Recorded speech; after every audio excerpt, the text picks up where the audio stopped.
Well, now I guess he knows the difference between crispy and crunchy. I don't hate a lot of things, but I do hate packing a lunch, and there's only so many times you can go out for fast food or have time to sit down at a restaurant. But necessity being the mother of invention has led us to figure out a few nifty ways to cook in the office. Come on with me to the kitchen, and I'll show you what we figured out.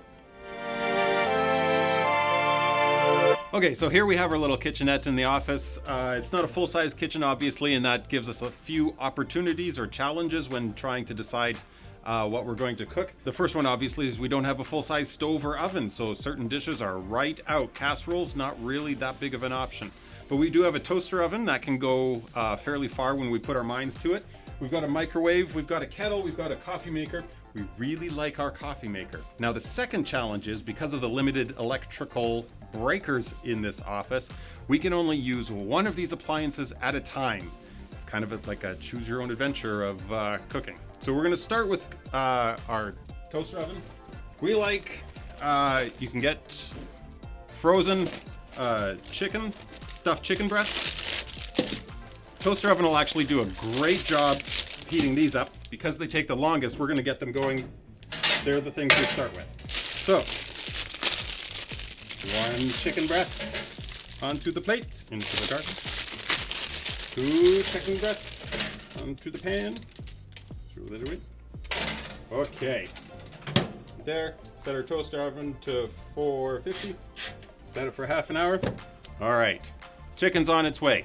Now, we can get the vegetables and rice prepped, but we can't start them yet because the toaster oven hasn't dinged yet. We've got frozen vegetables. Why frozen vegetables and not fresh, you ask? Food stores have to be either frozen, dried goods, long shelf lives, because we forget about them for a long time, or we don't feel like eating them for a long time. Then we come back to them and we feel like it again, but they've all rotted. That's the worst. So the way we're going to prepare our vegetables, we're going to use our handy kettle for them. Works fantastic.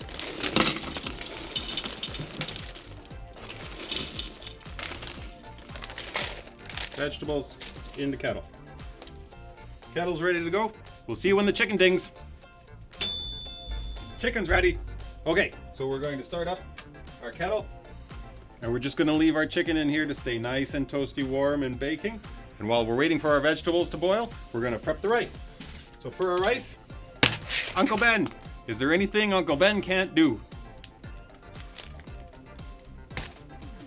Rice is prepped.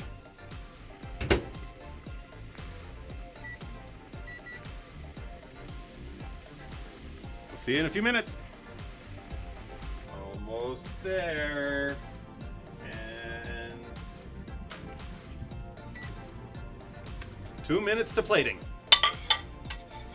And here we can see that orange is clearly more buoyant than green, and that's why they color life vests orange and not green. 2 minutes takes too long. This little box makes things hot.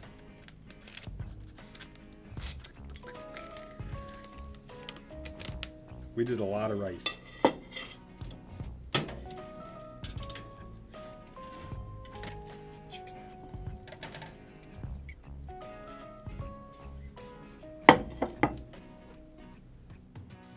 And we add the salt and the pepper.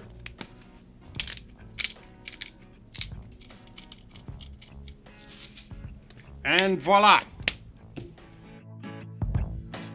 So with nothing more than a toaster oven, kettle, and microwave, you can come up with some pretty fantastic meals. Okay, hope you enjoyed. See you next week. I don't know, blah, blah. But mother being the necessity of, whose mother? No, necessity is the mother. I didn't even notice. Chewy guava juice.